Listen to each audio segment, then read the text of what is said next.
الشمار كفوني daawwattoota fi hordoftoota AGM akkam jirtan nageen rabbi guddaan bakkuma isin jirtanitti isinirraa haa jiraatu jecha aanolee global media irraa oduu guyyaa irraa qabadhee isiniif dhiyaadheeti jira oduu guyyaa irraa kan isinitti himu an obboleessa keessan Tolchaa Huseen Maddaati oduu kennaa guyyaa irraa keessatti oduuwwan jajjaboo biyya kennaatii fi addunyaalessaa qabannee kan isiniif dhiyaannedha daawwattoota fi hordoftoota kennaa kabajamoo oduu kennaa guyyaa irraatiin wayyaanee mootummaan Itoophiyaa cabsinee balleessineerra jedhu ammallee akka hin cabne bira gahameeti jira wayyaaneen baadiyaa fi bosona naannoo Tigraay daheeffachuudhaan waraana isaa jabeeffataati jira bal'ina isaa kana kan gama keessan dhiyeessinu ta'a gama biraatiin Itoophiyaan qondaaltota ol aanoo dargii lama gadi dhiisuuf akka jettee beekameeti jira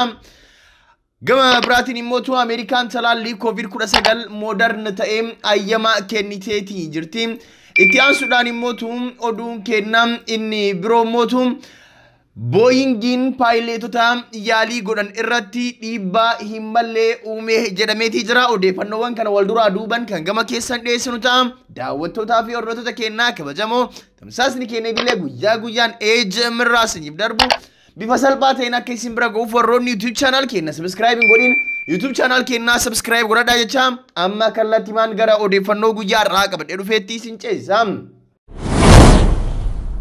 Lolli mootummaa federaalaatii fi mootummaa naannoo Tigraay jidduutti gaggeeffamu erga jalqabee amma torbaan 6 aga 7 lakkoofseetii jira. Daawwattootaa fi hordoftoota kennaa kabajamoo lola mootummaa naannoo Tigraay TPLF hoogganamu fi mootummaa federaalaa jidduutti gaggeeffame irratti yeroo torbaan lama incaalle keessatti mootummaan federaalaa magaalota naannoo Tigraay hunda cabsee akkasuma Maqaleenis osoo hin hafin to'annaa isaa jalatti deebisuudhaan waajjirri pirezidaantii mootummaa naannoo Tigraay Dr. Dabratsiyoon Gabramikaa'el osoo hin hafin akkasuma miidiyaawwan akka Dimtsi Wayyaanee Tigraay Mass Media Agency fi waajjiraaleen gurguddaan naannoo Tigraay guutumaan guututti harka mootummaa federaalaa jalatti deebuun isaanii ni yaadatama. Lola kana adda durummaadhaan kan hooggane jeneraalota Oromoo warra akka jeneraal Baataa Dabalee fi jeneraal Alamsheet Daggafaa Bulchaafaa akka ta'es ni yaadatama. Egaan daawwattootaa fi hordoftoota kennaa kabajamoo Dr. Abiy Ahmed yeroo darbe lolli mootummaa naannoo Tigraay wajjin gaggeessaa turre xumurameetii jira. Amma dirqama nagaa eegsisuu fi biyyattii gama tasgabbiitti deebisutu nurraa eegama wayyaanee balleessineerra jechuun isaanii ni yaadatama garuu wayyaaneen akka hin badin ragaa qabatamaatiin AGM bira gahuu danda'eetii jira wayyaaneen akka hin badin baadiyaawwan naannoo Tigraay keessatti of dhoksee liyyuu haayilii naannoo Tigraay fi minishaa naannoo Tigraay walirratti dabaluudhaan leenjii waloo kennaa fi akka jiru irra gahameetii jira. Isa kana mootu baadiyaa fi gammoojjiiwwan naannoo Tigraay kan lafa raayyaa ittisa biyyaa dhaqqabuu hin dandeenye daheeffachuudhaan achitti waraana isaa leenjifataatii jira. Waraana kana leenjifachuudhaan bifa haarawaan duula hamaa waraana hamaa Dr. Abiy Ahmed irratti gaggeessuudhaaf TPLF waan hundaan uf qopheessaatii jira. Asirratti loltummaa cimaa fudhataa kan jiru liyyuu haayiliin naannoo Tigraay fi milishaan naannoo Tigraay kan TPLF duuka deemee bifa adda ta'een wareegama barbaachisu hunda kafalee Dr. Abiy Ahmed aangoo irraa kuffisuudhaaf akkasuma naannoo Tigraay bulchiinsa TPLF jalatti deebisuudhaaf akka qabsaa'u bira gahameetii jira. Egaan daawwattootaa fi hordoftoota kennaa kabajamoo odeeffannoon gama kanaan jiru kana fakkaata. Waa'een TPLF maalitti akka bu'e mootu suuta faana bu'ee kan isiniif gabaasu ta'a. Odeeffannoo kennaa gama biraatiin Itoophiyaan qondaalota ol aanoo dargii lama gadi dhiisuuf akka jettee barame. Waggoota 30 oliif imbaasii Itaalii Finfinnee jiru keessatti daatanii kan turan qondaalotni ol aanoo dargii lama guyyoota muraasa itti aanan gadi dhiifamuu malu jedha abbaan alangaa waliigalaa federaalaa. Qondaaloti ol aanoo lamaan Koloneel Birhaanuu Bayyee fi Leetanaal Jeneraal Addis Taaddalaa mootummaa dargii kufuu hordofee imbaasii Itaalii Finfinnee jirutti kooluu galan. Koloneel Birhaanuu Baay'een yeroos ministeera hajaa alaa kan turan yoo ta'u Leetanaal Jeneraal Addis Taaddalaa ammoo Itamaajoor Shumii waliigalaa waraanaa turan. Bara 1991 Addawaa'in Finfinnee to'achuun guyyaa tokko dura imbaasii Itaalii Finfinnee jirutti kan kooluu galan qondaalota ol aanoo 4 turan. Press Secretary Abba Alanga Waligala Federala Ethiopia Obbo Awwal Sultan akka jedhetti qondaaltonni kun amma dura murtee du'aa itti murtaa'ee ture. Gaaffiin abbaan alangaa waliigalaa dhiyeessan pirezidantiin Itoophiyaa Saahilawarq Zawudee murtee du'aa qondaaltota lamaanii gara hidhaa umrii guutuutti gadi xiqqeessaniiru jedha. Obbo Awwal murteen du'aa kan irratti murtaa'ee wayita aangaa'ota mootummaa dargii turan yakka raawwatanii ture.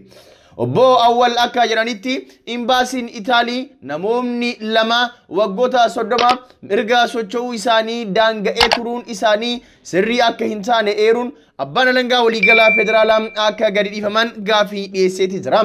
Imbaasichi waggoota kan mara deeggarsa homaatu gochaa fi akka hin turree fi aangaa'otni lamaan kun deeggarsa maatii isaaniin turuu beeksiseera jedha gabaasni BBC Afaan Oromoo. Umriin waan dulloomaniif akkasumas fayyaan isaanii haala gaariirra waan hin jirreef osoo gadi dhiifamanii jedhee imbaasichi gaaffii dhiyeesse jedhuun Obbo Awwal. Akka BBC'n gabaasetti boordiin dhiifamaa fi araaraa abbaa alangaa waliigalaas dhimma isaanii erga qorate booda murtee du'aa gara hidhaa umrii guutuutti akka xiqqaatuuf duree biyyaaf gaaffii dhiyeessuu mirkaneesseera jedhe.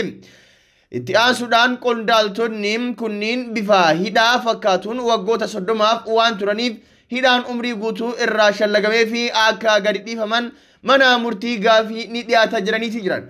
Manni murtii dhimmicha ilaalee akka bahan yoo murteesse guyyoota muraasa itti aanan akka bahan taasifamu jedha Obbo Awwal.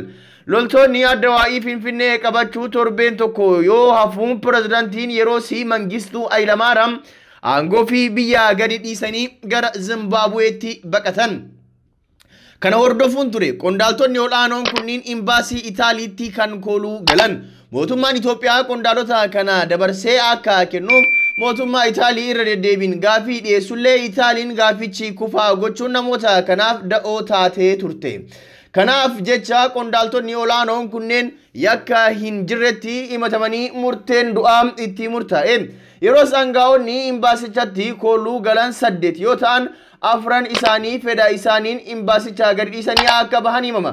Warra amma gadi dhiifaman jedhaman lamaanitti dabalataan torbee tokkoof Mangistuu bakka bu'uun biyya kan bulchan Leetanaal Jeneraal Tasfaayee Gabra Kidaanii fi ministeerri muummee itti aanaa kan turan Obbo Haayiluu Yimaanus waggoota dheeraaf imbaasicha keessa turan. Booda sababa garagaraan achuma keessatti lubbuun isaa darbutu himama.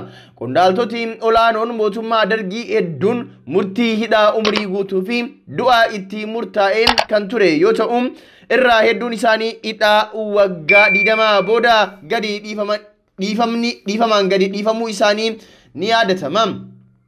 Egaan daawwattootaa fi hordoftoota keenyaa kabajamoo waa'een gama kanaan jirus kana fakkaata. Itti aansuudhaan odeessi isin biraan geennu Boeing paayiletota yaalii godhan irratti dhiibbaa hin malle uume jedha gabaasni miidiyaalee addunyaa.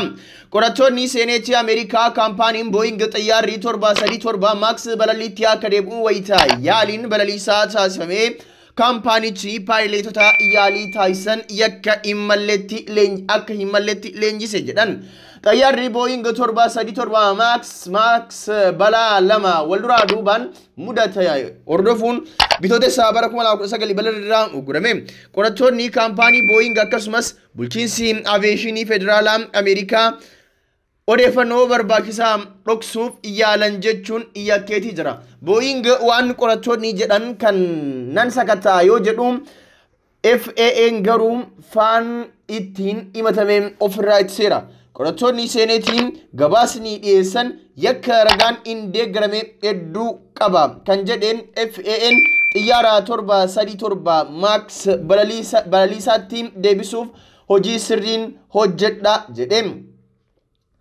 Rakkoon nageenya xiyyaaricha duraan qabu sirnaan furamuu ufitti amanamummaa akka qabus beekseera. Balaan Indooneeziyaa fi Itoophiyaan garaagarummaa ji'oota 5 jidduutti uumame walumatti lubbuu namoota 346 galaafate. Ka'umsi balaawwan kanaa sirna balalii to'atu MCAS jedhamuun kan funyaan xiyyaarota lameenii gara lafaatti gadi harkise akka kufan saaxileedha jedhame. FAA'n xiyyaara kana balaliitti deebisuun dura nageenyummaa isaa mirkaneessuuf balalii yaalii meeshaa xiyyaarichaa fakkeessuu yookaan simuleetara jedhamuun taasise. balalliin yaalii kun rakkoo sirnaa to'annoo balallii akka amma duraa yoo mudate paayilotonni akkamiin to'achuu akka danda'an baruuf gaggeeffame jedhameetii jira. Gabaasni koreen qorattoota seenetii jimaata baasee akka agarsiisutti Boeing FFN paayilotota kufaatii sirnaa to'annoo akka deebii itti kennan irratti leenjii imallee paayilotota balallii yaalii sana taasisaniif kennaniiru.